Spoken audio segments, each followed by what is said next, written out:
wabarakatuh. Halo Sobat Kesos, welcome to Kesos Bersuara Podcast bareng aku Ayunda Putri Permatasari. Nah, jadi di episode Kesos Podcast Bersuara kali ini teman-teman, kita bakal ngobrol bareng sama narasumber yang menurut aku menginspirasi banget nih teman-teman. Dan beliau akan membagikan tips dan pengalamannya seputar Kesos UIN Jakarta.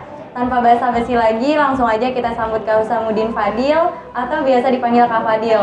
Assalamualaikum Kak, halo apa kabar Kak? Waalaikumsalam. Halo Yunda, alhamdulillah baik sampai detik ini masih sehat walafiat. Alhamdulillah. Jadi teman-teman, for your information nih teman-teman, Kak Fadil ini mantan Presma HMJ Kesos UIN Jakarta masa bakti 2019 loh teman-teman, keren banget kan? Kak, berarti buat pembahasan seputar Kesos itu udah paham banget deh kayaknya nih Kak, ya nggak sih Kak? Insya Allah beberapa paham. Kayak gitu sih, nggak seluruhnya bisa paham banget sih. Oke. Kak, tapi kalau menurut Kak Fadil langsung aja nih Kak, kasus kesejahteraan sosial itu apa sih Kak menurut Kak Fadil? Iya, ini secara definisi dulu ya. Iya Kak. Kesos itu adalah kondisi, kesejahteraan sosial itu adalah suatu kondisi di mana terpenuhinya aspek spiritual, kemudian aspek material dan juga sosial bagi seseorang lah itu. Karena dengan terpenuhnya itu pasti seseorang itu bisa menjalankan fungsi sosialnya gitu. Itu sih secara definisi. Jadi, kalau secara umumnya mungkin Kesos itu lebih ke bagaimana mempelajari ilmu-ilmu tentang fenomena sosial, kemudian perilaku-perilaku masyarakat, dan itu bisa ada beberapa klasifikasinya juga, misalkan mengenai kesejahteraan sosial tingkat itu ada mikro, mezo, dan makro. Misalkan di tingkatan mikronya itu di tingkatan terkecil, misalkan individu. Kemudian di tingkatan mezo itu misalkan kelompok dan masyarakat. Dan di tingkatan makro itu yang secara garis besarnya itu mengenai pemerintahan misalkan, ataupun tentang pelaku kebijakan-kebijakan yang mempengaruhi kita semua lah, seperti itu. Kak, kan ini kan sebelum kita mempelajari tentang Kesos lebih jauh ya Kak, kenapa Kak Fadil memilih jurusan kesejahteraan sosial Kak? Alasan memilihnya ya? Jadi dulu tuh, ini cerita sedikit mengenai ke belakang ya, dulu SMA. Dulu tuh emang interest gitu terhadap tentang ilmu-ilmu sosial lah gitu. Karena dulu juga di sekolah mempelajari namanya sosiologi gitu. Cuma akhirnya dulu gimana bisa masuk dan milih Kesos itu berawal dari adanya kampus expo tuh. Dulu pasti ada kan di SMA namanya kampus expo yang dilaksanakan sama teman-teman yang udah berkuliah terlebih dahulu. Nah, singkat cerita waktu itu setelah mengikuti kampus expo ada yang bagian brosur jurusan. Dan disitulah nyangkutlah brosur kesejahteraan sosial. Tapi di situ bukan kesejahteraan sosial UIN, tapi kesejahteraan sosial UI.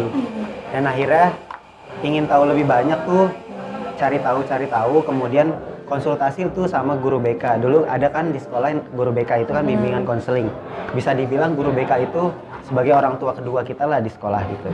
Nah, akhirnya kita, setelah itu cari tahu dan direkomendasikan oleh guru BK untuk masuk Kesos gitu, karena peluangnya juga besar. Seperti itu sih. Oh, jadi Kak Fadil tuh masuk Kesos itu juga dari berdasarkan konsultasi sama guru BK juga ya Kak? Iya, betul. Berarti Kak Fadil itu dulu SMA dan SMA-nya di jurusan IPS? Di jurusan IPS. Oke. Dan alhamdulillah sampai sekarang temen yang waktu itunya berjuang bareng-bareng sih pengen masuk Kesos, sampai sekarang bareng nih di Kesos UIN gitu, sampai semester yang sama.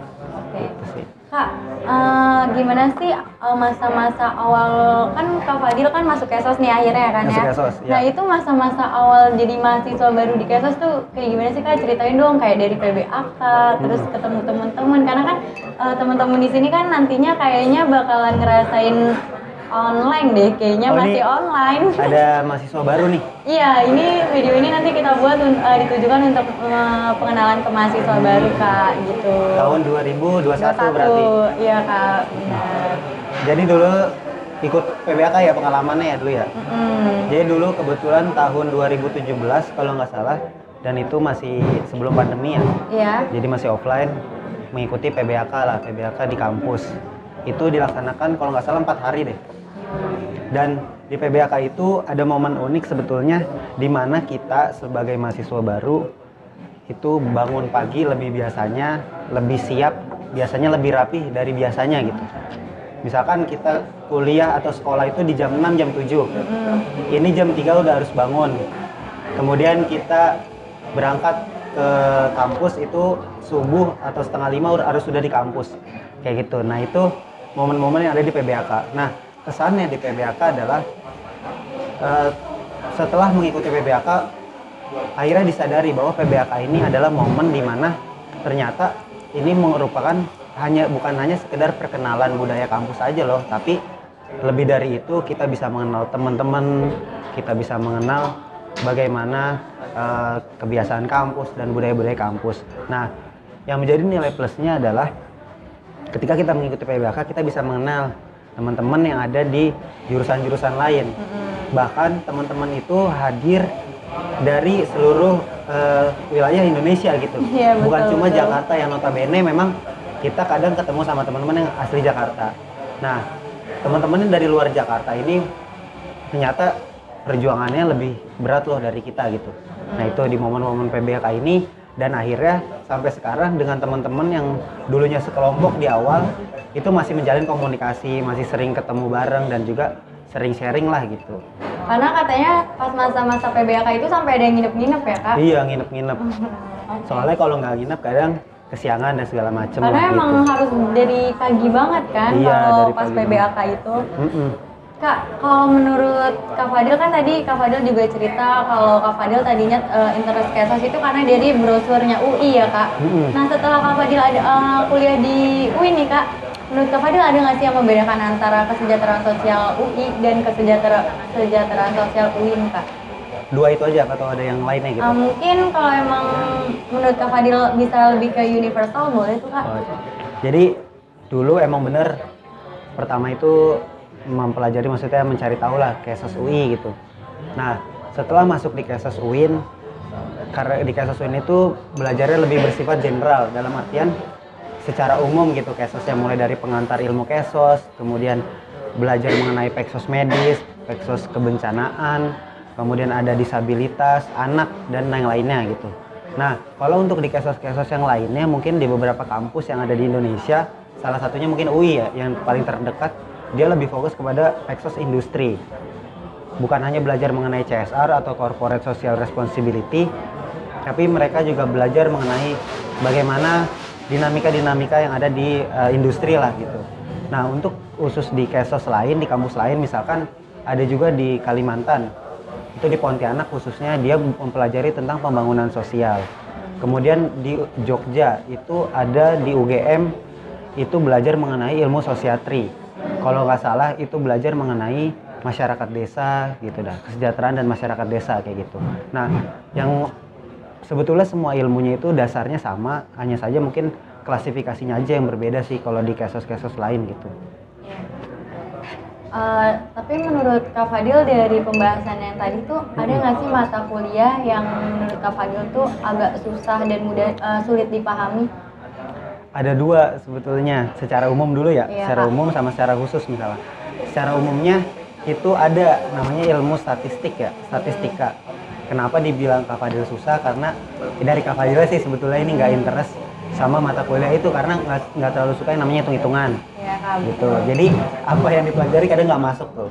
Dan yang kedua itu ada ilmu khusus Kesos yaitu tentang community development dan juga community work. Itu tentang pembangunan masyarakat, pembangunan sosial lah seperti itu. Pembangunan komunitas kayak gitu. Nah, kenapa dibilang susah?